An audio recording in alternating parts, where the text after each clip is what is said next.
Buenas tardes, ¿cómo les va? Antes de continuar con esta filmina, yo quiero que se queden, que se graben en la memoria dos conceptos muy importantes del versículo anterior, de Deuteronomio 29:29.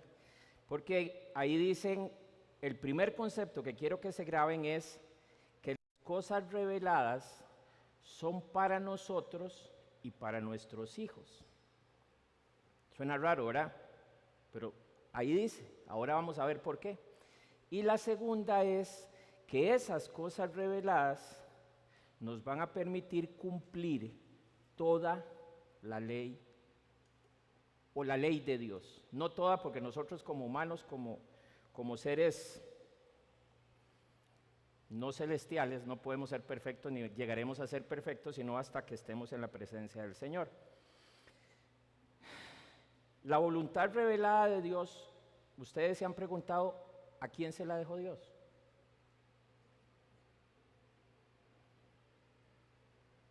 ¿Será para todo el mundo?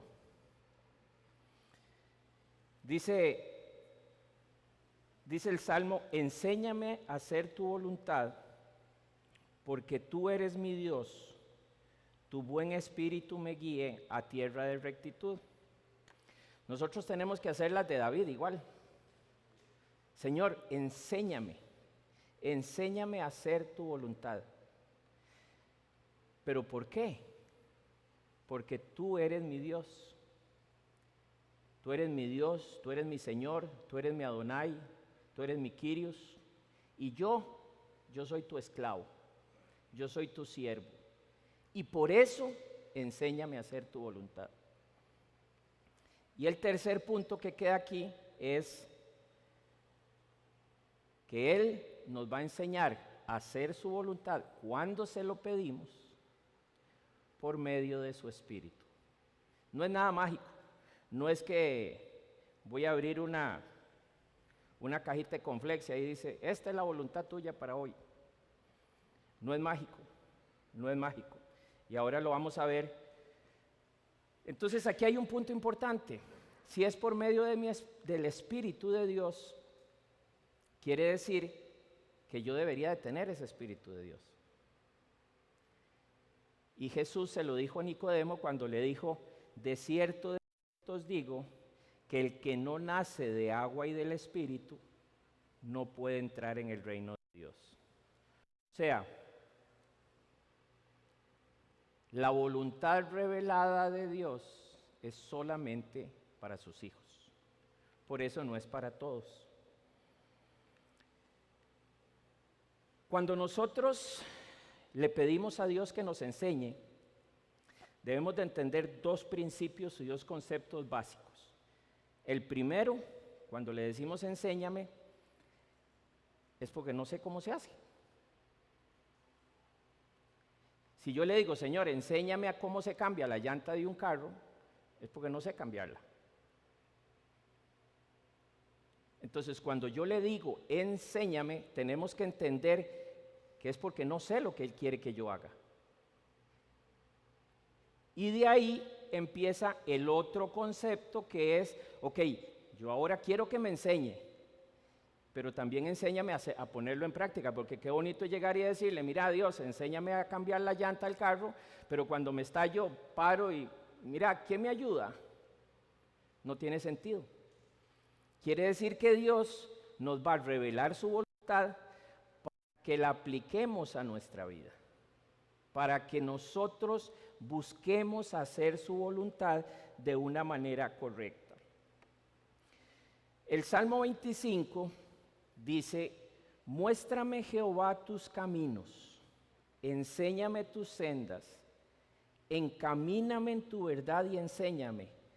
Otra vez, porque tú eres el Dios de mi salvación y en ti he esperado todo el día. Un aspecto importante es que quiere enseñarnos a hacer su voluntad. En el Salmo 32 dice, te haré entender y te enseñaré el camino en que debes andar.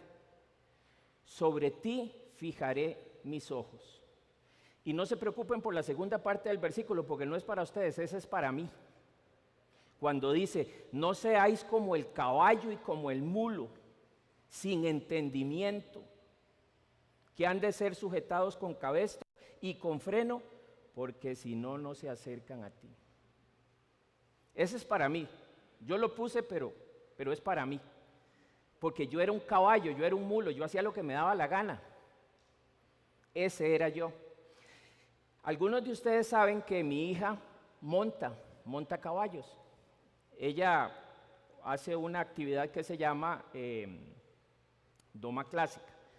Y me llamó mucho la atención y ahora van a entender por qué les hago esta referencia, porque cuando yo voy y está ella y la instructora le está indicando y le está diciendo, hay dos aspectos que el jinete tiene que hacer siempre, siempre, y no puede parar de hacerlos. El primero es con las piernas estar punzando el caballo. No puede dejar de hacerlo porque si no el caballo para. Y lo segundo es que para que el jinete le dé la guía correcta al caballo, usted tiene que estar jalando los estribos, siempre. No es que lo jalo para la derecha, no, es que es así. Cuando voy para la izquierda es así, cuando va en línea recta es así, cuando está parado es así. ¿Saben por qué? Si no el caballo se va por otro lado. Así era yo. Yo era como un caballo, como un mulo, necesitaba que me estuvieran diciendo por dónde tenía que irme, qué tenía que hacer. Pablo también nos dice en Efesios 5, por tanto no seáis insensatos, sino entendidos de cuál sea la voluntad de Dios. ¿Saben cuáles son los sinónimos de insensatos? Irresponsables, tontos, necios, absurdos. ¿Ven cómo esa segunda parte de sí era para mí? Porque así sigo siendo de vez en cuando yo. Otro versículo que enseña el concepto claro es Colosenses 1:9. Por lo cual también nosotros, desde el día que lo oímos, no cesamos de orar por vosotros y de pedir que seáis llenos de conocimiento de su voluntad. Vean el pequeño detalle, en toda sabiduría e inteligencia espiritual. Hay una traducción de creo que se llama la Biblia viviente o una cosa así, que dice, para este versículo dice, y que tengan toda la sabiduría y la inteligencia que el Espíritu da. Este versículo se lo escribió Pablo a la iglesia de Colosas cuando estaba en Roma, estaba con Epafras en ese momento. Y acuérdense que dos cosas, Pablo nunca visitó Colosenses, él no conocía a los creyentes de esa iglesia, pero aún así les oraba, le oraba a Dios. ¿Saben por qué le oraba Pablo a Dios? Porque Pablo sabía que no eran los creyentes los que iban a hacer las cosas. Era Dios por medio de su Espíritu en los creyentes que iban a hacer las cosas. Y así tenemos que entender nosotros que por más que nosotros oremos de que se haga la voluntad y que se haga la voluntad, es el Espíritu el que la va a hacer en nosotros. El Espíritu Santo es, cuando Pablo le dice, pedid de que seáis llenos, ese llenos es del conocimiento de la voluntad de Dios, con sabiduría. Entonces, ¿qué debemos hacer? Bueno, de alguna manera tenemos que estar dispuestos a que nos enseñen, porque qué aburrido es ir a la universidad a llevar un curso que no quiero. Yo por muchos años di clases de matemáticas en la U, y me acuerdo que todo el mundo, eso era un coladero, porque todo el mundo le daba pereza ir ahí. Entonces ni atención ponían. Entonces, si yo le pido a Dios, como dice el Salmo, enséñame, yo tengo que estar dispuesto a que Él me enseñe. Entonces, ¿qué nos hace falta para cumplir la ley de Dios? O lo planteo diferente. ¿Qué nos hace falta para que cumplamos la ley de Dios o la voluntad de Dios en nuestra vida? Ya sabemos que la voluntad revelada de Dios es la Biblia, es la palabra de Dios, el Deus revelatus. Pero como dijo el Rolo, a mí me llama mucho la atención que muchos cristianos, y desgraciadamente yo soy uno de ellos, que andamos buscando las cosas ocultas, ¿verdad? Uy, ¿cuándo es la segunda venida? Uy, ¿qué pasará? ¿Será el Papa el anticristo? ¿Verdad? Andamos en esas. Y perdón, ¿esa es la voluntad de Dios? ¿Verdad que no? No. ¿Por qué creen que Dios quiere que busquemos las cosas reveladas? Lo acabamos de leer en Corintios 1.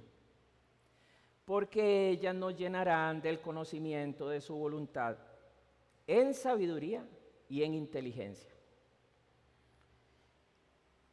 ¿Para qué nos va a llenar Él de su conocimiento? Y la misma respuesta está en Colosenses, pero más adelante en el capítulo 4, que dice, para que estemos firmes y perfectos para hacer todo lo que Dios quiere que nosotros hagamos. O sea, para que hagamos su voluntad. Entonces, si andamos buscando la voluntad, tenemos que pedirle que nos llene de su conocimiento. ¿Y cómo la llegamos a hacer? Por medio del Espíritu Santo.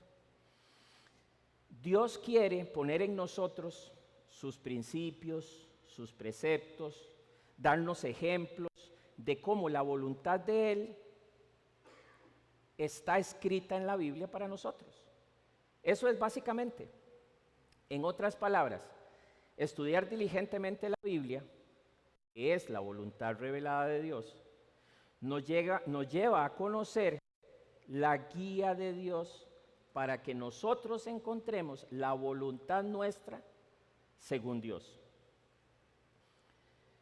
En otras palabras, el estudio diligente, profundo, exhaustivo de la palabra de Dios me va a llenar el tanque de mi motor. ¿Cuál motor? El que lleva el Espíritu Santo. Una frase de Juan Calvino que me llama mucho la atención, dice, el lenguaje del Espíritu Santo son las Sagradas Escrituras. Entonces, si no le damos de las Sagradas Escrituras de comer al Espíritu Santo, ¿de qué nos va a hablar? Frase también, la leí creo que hace un par de días, de Charles Spurgeon, decía que si nos llenamos de la basura del mundo, en algún momento vamos a oler feo. Mejor llenémonos de la palabra de Dios, que el Espíritu Santo esté lleno. Y aquí hay otro concepto importante. Ya vimos que el que nos guía es su Espíritu. O sea que tenemos que tener su Espíritu para poder ser guiados. Pero también hay que llenar el Espíritu. Y no es como ir a la bomba y decirle, jefe, tanque lleno. No se llena así, no es mágico. No es que yo abro una botella y ¡pin! Sale el hada madrina y me dice, ¿qué querés? No, no es así. La única manera en que yo me puedo llenar del Espíritu Santo es con un estudio diligente, continuo, inteligente, de una manera sabia, prudente. Saben, cuando estaba estudiando para preparar esta charla, me llamó mucho la atención un ejemplo que daban, creo que era John MacArthur, que decía que John Newton escribió una carta a un amigo para indicarle cómo es hacer la voluntad de Dios en mi vida. John Newton le escribió una carta que decía, la manera de describir la voluntad de Dios es como tocar una pieza en el piano. Todo está escrito en el pentagrama. Y él sigue y le dice, pero sabes, la única manera en que llegas a tocar esa pieza de la manera perfecta, sin perder el ritmo, sin perder los acordes, sin equivocarse de notas, es leyendo el pentagrama donde está la canción. Y la única manera en que esa persona puede llegar a tocar el piano sin leer el pentagrama donde está la música es practicando, ensayando, repitiendo y volviendo a... Bueno, dice John Newton que más o menos así es vivir en la voluntad de Dios.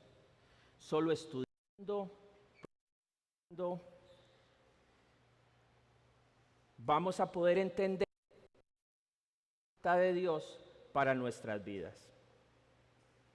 O sea, en otras palabras, cuando es un deleite, cuando nosotros meditemos de día y de noche, ¿meditemos en qué? En el estudio diligente de la palabra de Dios. Entonces dice el Salmo 1:2, sino que en la ley de Jehová está su delicia, y en su ley medita de día y de noche. Qué bonito, ¿verdad? ¿Cómo se deleita uno en la ley de Dios? Dice el Salmo 40, hacer tu voluntad, Dios mío, me ha agradado, y tu ley está en medio de mi corazón. Perdón, ¿en dónde dijo que estaba? En medio de mi corazón. Hemos incluido dos conceptos aquí. El primero, deleitarme en la ley de Jehová, en su palabra.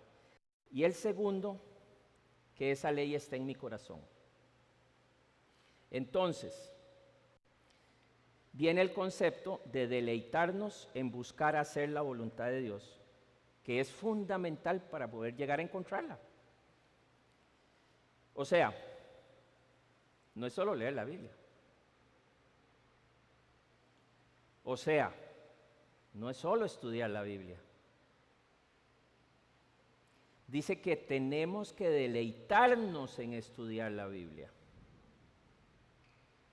Esa es la gran diferencia. El Salmo 112:1 dice, bienaventurado el hombre que teme a Jehová y en sus mandamientos se deleita en gran manera.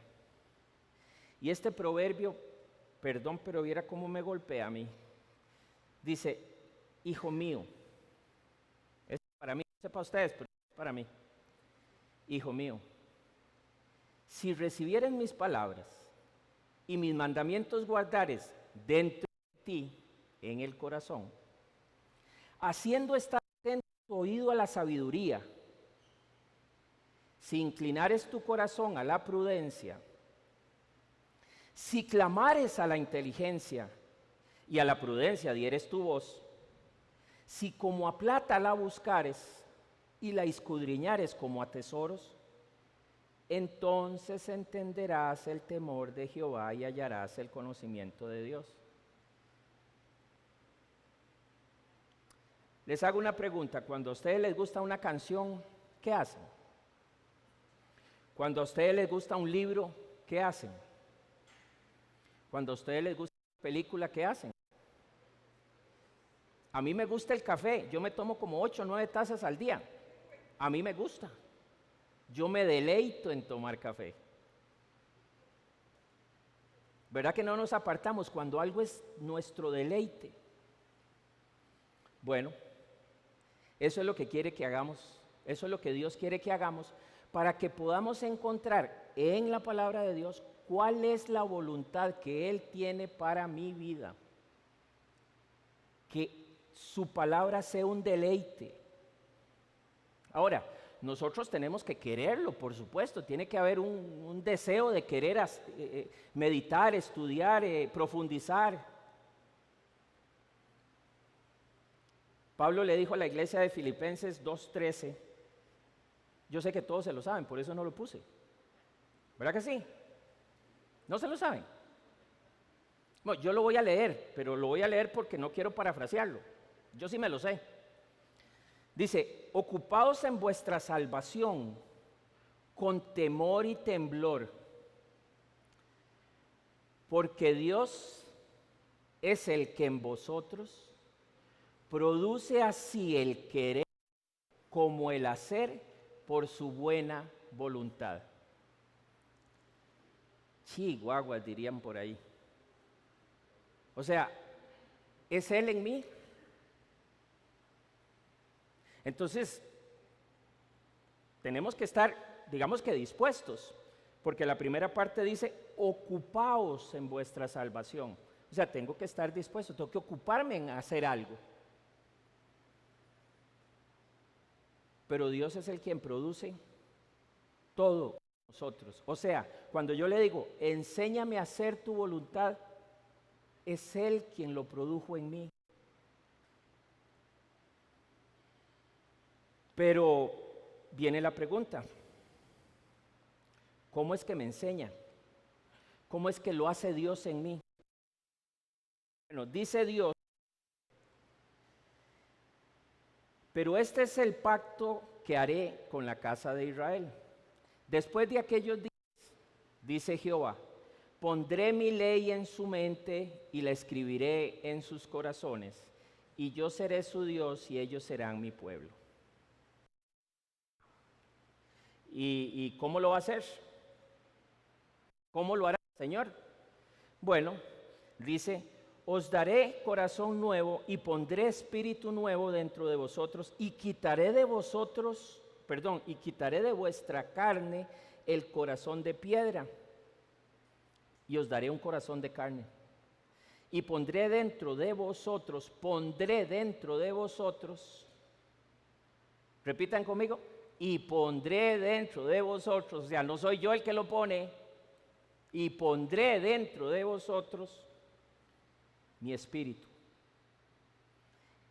Y haré, o sea, ustedes van a hacer, no, y haré que andéis en mis estatutos y guardéis mis preceptos y los pongáis por obra. Ajá. Qué tirada, yo no hago nada aquí. Hay una traducción que me gusta mucho de este versículo, de la primera parte del versículo, que dice, y pondré espíritu nuevo dentro de vosotros y quitaré de vuestra carne el corazón de piedra. Hay una traducción creo que es de esta misma Biblia, de la Biblia viviente, que dice, quitaré de ustedes ese corazón duro como la piedra y les pondré un corazón dócil. Ya no voy a ser como el caballo y el mulo, me va a poner un corazón dócil. ¿Y quién lo va a hacer? ¿Qué hago yo? Este pacto que está aquí es el nuevo pacto, lo que se conoce como el nuevo pacto. En el antiguo pacto, Dios le entrega a Moisés la ley en piedra, ¿verdad? Pero dice que en este nuevo pacto, dice Dios a través del libro de Ezequiel, que esas leyes ya no van a estar en piedra, sino que van a estar en el corazón y en la mente. Ojo, en los dos lugares. No pueden estar solo en la cabeza, o no pueden estar solo en la cabeza. No, van a estar en los dos lugares. Esa es la orden directa. Y esta promesa se escribió, el libro de Ezequiel fue escrito cuando estaban en cautiverio en Babilonia, como 550 o 600 años antes de Jesús. Saben, entendiendo esto, me duele tanto saber que hay un montón de iglesias que andan por ahí. Abra su corazón, hermano, y repite esta oración conmigo. ¿En qué momento está poniendo Dios algo en esos corazones? Por eso es que hoy, en las iglesias, están llenas de incrédulos o de personas religiosas, porque somos muy religiosos. Nosotros vivimos en un país sumamente religioso y eso lo cargamos. Eso se llama la cosmovisión y eso lo cargamos. Y terminamos creyendo que por levantar la mano y hacer una oración y hablar muy bonito y ponerme a llorar, ya Dios hizo todo en mí. Creemos que yo puedo hacer algo. Es que eso es lo que más me da. No, mejor no sigo. Y no me den pelota porque yo tengo un problema de déficit atencional y entonces me voy para allá. Volvemos. Dios es quien debe poner en nuestros corazones y en nuestras mentes sus leyes. Qué bonito, ¿verdad? Qué bonito que es entender que todo lo hace Él. Nosotros solo tenemos que estar dispuestos y que Él haga en nosotros, ¿verdad? No, tampoco. Lo acabamos de leer. Filipenses, porque Dios es el que en vosotros produce así el querer como el hacer. O sea, qué impresionante. ¿Qué hago yo? ¿Qué pongo yo? ¿Se acuerdan de Isaías 64? Que dice, pues todos nosotros somos como cosa impura, todas nuestras justicias como trapo de inmundicia. Ahora lo entiendo. Ahora lo entiendo. Y yo sé que ese sí se lo saben. Romanos 3:10. Todos se lo saben, ¿verdad que sí? 3:10. ¿No se lo saben? Yo lo voy a leer para no parafrasearlo. Dice Pablo, como está escrito, no hay justo, ni aún uno. Ve, como si se lo sabían, ve, yo sabía. Se lo tenía que recordar nada más. Oiga, no hay quien entienda. ¿Cómo? Perdón, yo tengo una maestría de la UCR. No, es que no hay quien entienda, dice Pablo. No hay quien busque a Dios. Todos se desviaron. A una se hicieron inútiles. Y esta sí me duele. No hay quien haga lo bueno. No hay ni siquiera uno. Amigos, les tengo una noticia. Si no es Dios quien lo hacen ustedes, no servimos para nada. Para que lleguemos a ser sus siervos, sus esclavos, sus doulos, Él tiene que hacerlo. A ver, hasta parece contradictorio a lo que acabo de decir. A ver, si ustedes, yo no sé si ustedes alguna vez han visto una película de estas donde hay una situación de venta de esclavos. Están los esclavos ahí enfrente, todos en filita, y llegan los que lo van a comprar y yo digo, dame ese, dame ese. Y ya esos esclavos, en aquella época les horadaban la oreja y ya pasaban a ser del amo. ¿En qué momento el esclavo le dijo, hey, amo, yo, escójame a mí? ¿En qué momento? Si no es el amo el que escoge. Así es Dios con nosotros. Si Él no nos escoge, óiganme, estamos, diría un amigo mío, jodidos. Es Él. Los cristianos honestos, los cristianos verdaderos, los que reconocen a Dios, como decía Rolo al principio, que Dios es todo soberano,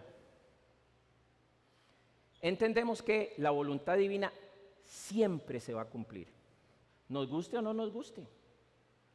Dios siempre va a cumplir su voluntad en nosotros, aunque relinchemos como caballos, porque el versículo era para mí aquel. A Dios nada ni nadie lo detiene. Y tampoco Él depende de alguien para que se haga su voluntad. Dios actúa ejerciendo su poder, su soberanía, sin importar que nos guste o no nos guste. No, nada. Pregunto, ¿hay algo que se le escapa a Dios? O lo pongo diferente, ¿hay algo que yo haga o que ustedes hagan que se le escapó a Dios? Somos bandillas. ¿Se acuerdan cuando nuestros hijos, Cuando mis hijos estaban chiquitillos que se me escapaban y se me escondían por allá y se jalaban una torta y después andaban, ¿qué hiciste? ¿Qué hiciste? ¿Verdad? ¿Ustedes creen que Dios necesita ser así? ¿Ustedes creen que a Dios se le da algo de lo que nosotros hagamos? Daniel 4:30, considerados como nada, son los habitantes todos de la tierra. Él hace según su voluntad, o sea, porque Él quiere, hace las cosas. ¿A dónde? En el ejército de los cielos y en los habitantes de la tierra. No hay quien detenga su mano y le diga, perdón, ¿qué estás haciendo? Me acuerdo del Job. Hay como 3 capítulos en que Dios sacó el chilillo para darle, ¿verdad? En el capítulo 38 que dice, óigame, ¿dónde estabas tú cuando yo formaba la tierra? ¿Qué te pasa? ¿Qué me estás diciendo? Hacémelo saber. Oiga, si tienes inteligencia. Somos tonticos, ¿verdad? Para Dios somos tonticos. Y todavía peor aún, pobrecito yo. Yo un montón de veces llegué y le dije, Dios, te entrego en tus manos la vida de mi mamá para que la salves, Señor. Bonito, ¿ah? Sonó bonito. Ahora, yo les pregunto, ¿necesitaba Dios que yo le pusiera a mi mamá en sus manos? Ah, no, es que ¿saben por qué se la puse yo en sus manos a Él? Porque yo sé lo que le conviene a ella. Dios no sabe lo que le conviene a ella. Yo sí. ¿Verdad que somos ridículos? A veces nuestras oraciones no tienen sentido. Y Dios sigue insistiéndonos en que tenemos que tener conocimiento, que tenemos que ser sabios. ¿Y saben por qué hacíamos eso? De poner esas cosas así, Dios, te pongo a mi mamá, Dios, por favor, te pido que salves a... ¿Saben por qué? Porque somos religiosos. Venimos de una cultura muy religiosa. Yo pasé montones de años en la iglesia católica y me enseñaron un montón de cosas así. Ahora, y no me refiero a... Yo les digo esto, no me estoy refiriendo a esas iglesias o esa moda de ahora que declaro en el nombre de Jesús. No, eso no. Son cositas sutiles. Señor, por favor, bendice a mi hijo allá que está porque yo necesito que tú lo cuides. Perdón. ¿Se le ha escapado algo a Dios? ¿Verdad que no? Sigamos porque yo me desubico. Oriénteme, por favor, porque a veces me... Ve como el versículo del Salmo 32 era, no seas como caballo y mulo. Dice Efesios 1:9, Él nos dio a conocer el misterio de su voluntad según su beneplácito. O sea, porque a Él quiso. No fue porque nosotros somos muy galletas, no. El cual se había propuesto en sí mismo reunir todas las cosas en Cristo, en el cumplimiento de los tiempos establecidos, así las que están en los cielos como las que están en la tierra. O sea, todo es, según eso, por Él y para Él. Yo creo que este sí se lo saben. Romanos 11:36, en corito todos, porque yo sé que todos se lo saben. Porque de Él, por Él y para Él son todas las cosas. A Él sea la gloria por los siglos. O sea, no, ya me voy llorando yo porque no hago nada, yo no sirvo para nada. De verdad que no sirvo para nada. Entonces, ¿cómo conozco cuál es la voluntad de Dios para mi vida? Bueno, ahora sí entremos en el tema. Ve, como yo me disperso mucho. Vea, ya me quedan 27 minutos y no vamos ni por la mitad. Bueno, la voluntad revelada de Dios tiene tres categorías principalmente, que vamos a detallar ahorita en un momento. Pero me llama mucho la atención que muchas personas, muchos creyentes, creen que la vida cristiana es como tener un vaso de refresco, una botella de refresco. Lo abro, me lo tomo, y si no lo abro, no me lo tomo. O sea, si hago la voluntad de Dios, está bien. Y si no hago la voluntad de Dios, también está bien, no hay bronca. Hay otros que creen que hacer la voluntad de Dios es como jugar al frío y al caliente. ¿Se acuerdan de ese jueguillo que jugábamos antes cuando estábamos chiquillos en el barrio? Que agarrábamos una cosa, la escondíamos por allá y decía frío, frío, frío, frío, tibio, tibio, tibio, caliente, caliente, caliente, y pum, y hasta que se quemaba. Bueno, hay personas que creen que hacer la voluntad de Dios es así. Si la encuentro, estamos calientes. Si no la encuentro, estamos fríos o estamos tibios, no importa.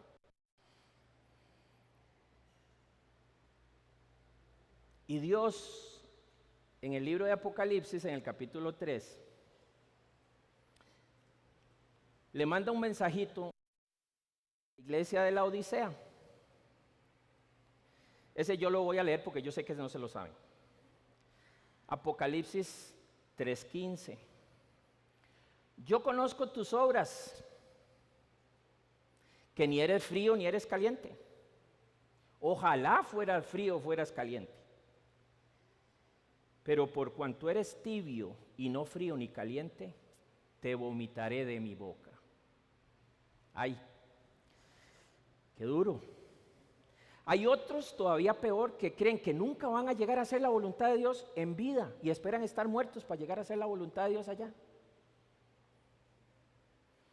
Ahora ya esto es mi opinión, yo creo que si Dios y Él quiere que yo haga su voluntad, o sea, que yo cumpla ese plan, entonces Él me va a enseñar y me va a dar a entender qué es lo que Él quiere que yo haga.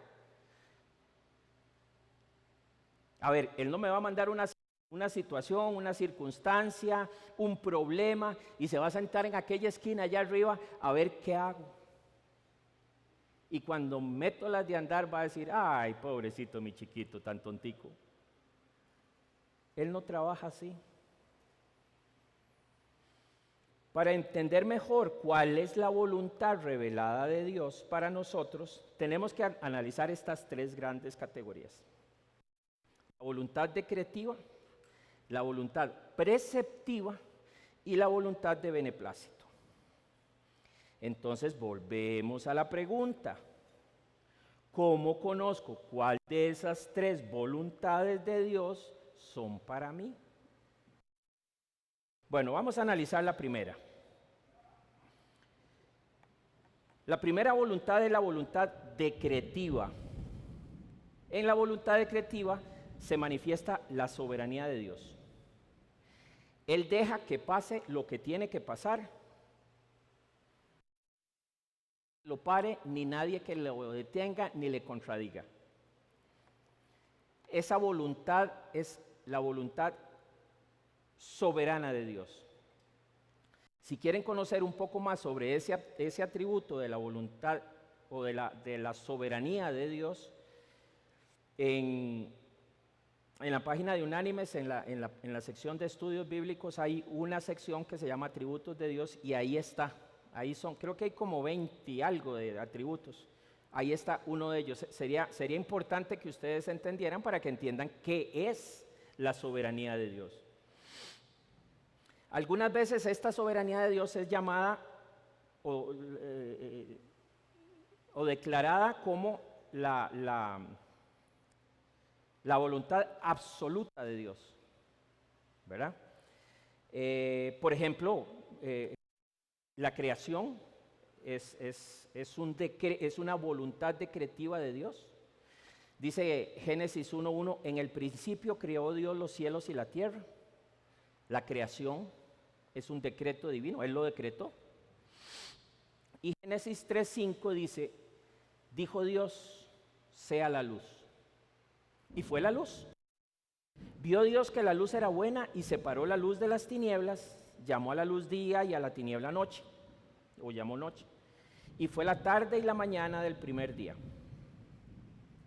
Ustedes se imaginan que alguien, cuando Dios dijo, sea luz, ¿ustedes creen que alguien se le volvió y le dijo, Dios, perdón, Diosito, perdón, te quedó muy chivo esa luz, te quedó chivísima, pero ¿por qué no le pones un poquitico más de magenta para darle otro tono más, se vería todavía más chiva? ¿Verdad que no?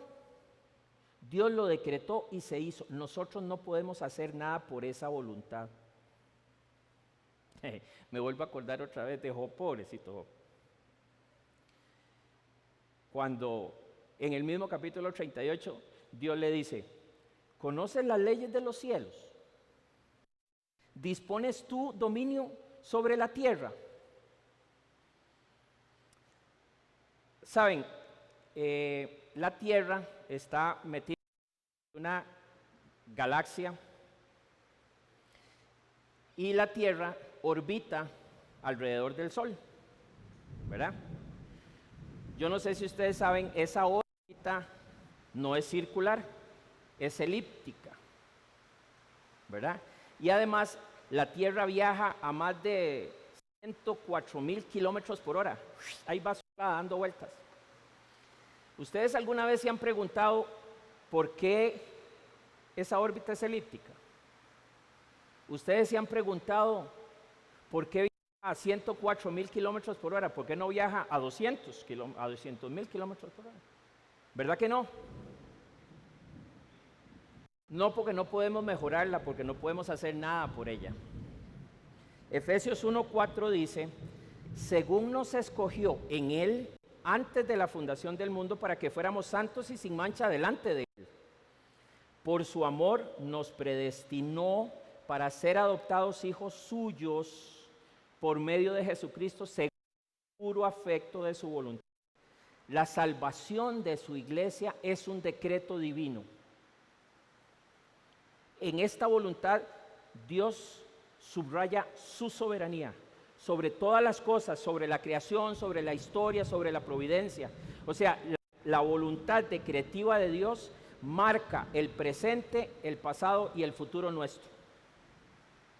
Esa es la voluntad decretiva de Dios. Como vemos la voluntad preceptiva.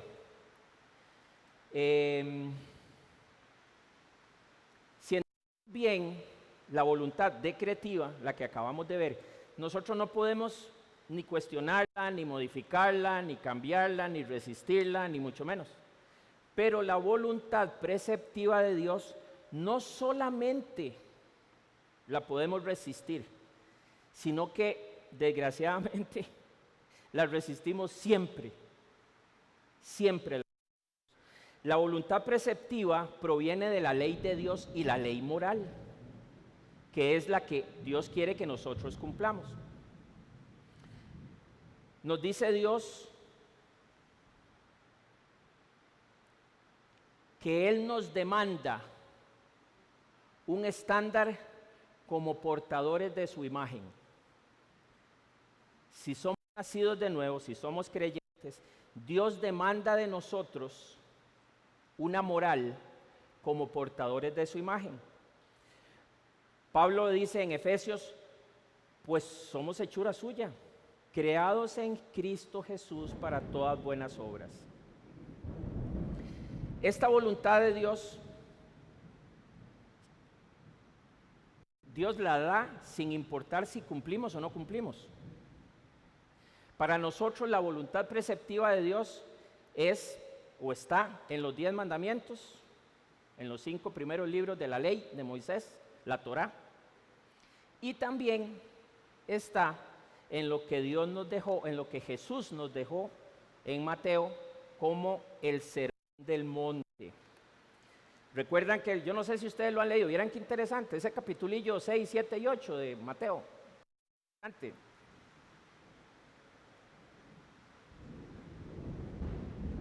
está bien. 7, 8 y 9. 5, 6, 7. Ve, como yo tampoco me sé la Biblia. En el Sermón del Monte, Dios nos enseña el carácter que debemos tener. Nos enseña la justicia que debemos aplicar. Nos enseña la influencia que debemos ser nosotros. Nos enseña la religión que debemos practicar. Nos revela cuáles deben de ser nuestras ambiciones. Nos revela también cuáles deben de ser nuestras relaciones. Y sobre todo, nos revela cuál debe ser nuestra entrega. Igual, por si alguien quiere profundizar en esto, hay un estudio de Unánimes que se llama El Sermón del Monte. Son 9 estudios completos. Se los recomiendo. Cuando yo lo leí, yo le contaba a Rolo, yo no los leí, yo los estudié. Esos estudios están basados en el libro de John Stott, del Sermón del Monte. Yo agarré 2 libros más, el de Martin Lloyd Jones y el de Carson Douglas. Y resulta que después de que yo terminé de leer eso, yo me di cuenta que yo jugaba de casita al cristianismo. Dice Deuteronomio, no me den pelota porque yo soy disperso. Mirad de vosotros la bendición y la maldición. La bendición si obedecéis los mandamientos de Jehová, vuestro Dios, que yo os prescribo hoy, y la maldición si no obedecéis los mandamientos de Jehová vuestro Dios y os apartáis del camino que yo os ordeno hoy. Ahora sí se nos empezó a poner cuesta arriba esta cosa, ¿va? Pero yo todavía se las voy a poner todavía peor, porque y este versículo puede ser que algunos lo sepan, está ahí mismo en Deuteronomio, pero ya casi al final. Este es de Deuteronomio capítulo 11, y en el capítulo 30, después de que les tiró toda la ley, dice Dios: a los cielos y a la tierra llamo por testigos hoy contra vosotros, de que os he puesto delante la vida y la muerte, la bendición y la maldición. Escoge pues la vida para que vivas tú y tu descendencia. Qué complicado, ¿verdad? Bueno, en resumen, la voluntad preceptiva de Dios está en Primera de Pedro 1:6. Yo sé que todos se la saben, ¿verdad? Primera de Pedro 1:6. Todos se la saben. Les voy a dar una pista. Sed santos porque yo soy santo. Ese es, como diría mi hijo, el resumen resumido de la voluntad preceptiva de Dios. La tercera es la voluntad de beneplácito. Esta a su vez se divide en 2. La primera parte es lo que le agrada a Dios por lo que Dios hace. Por ejemplo, en Efesios 1:5 dice, ya lo vimos antes, habiéndonos predestinado para ser adoptados hijos suyos por medio de Jesucristo, según el puro afecto de su voluntad. Hay otra traducción que dice, Dios decidió de antemano adoptarnos como miembros de su familia al acercarnos a sí mismo por medio de Jesucristo. Y esta es la parte que más me gusta, dice, eso es precisamente lo que Él quería hacer y le dio gran gusto hacerlo. Efesios 5:8 dice, pero ahora sois luz en el Señor, andad como hijos de luz, porque el fruto del Espíritu es en toda bondad y justicia y verdad, comprobando lo que es agradable al Señor.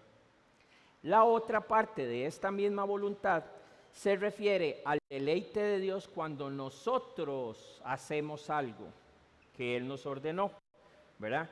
Cuando nosotros, como sus esclavos, como sus doulos, y Él como nuestro Señor, como nuestro Adonai, como nuestro Kyrios, dice Colosenses, casadas, estad sujetas a vuestros maridos, como conviene en el Señor.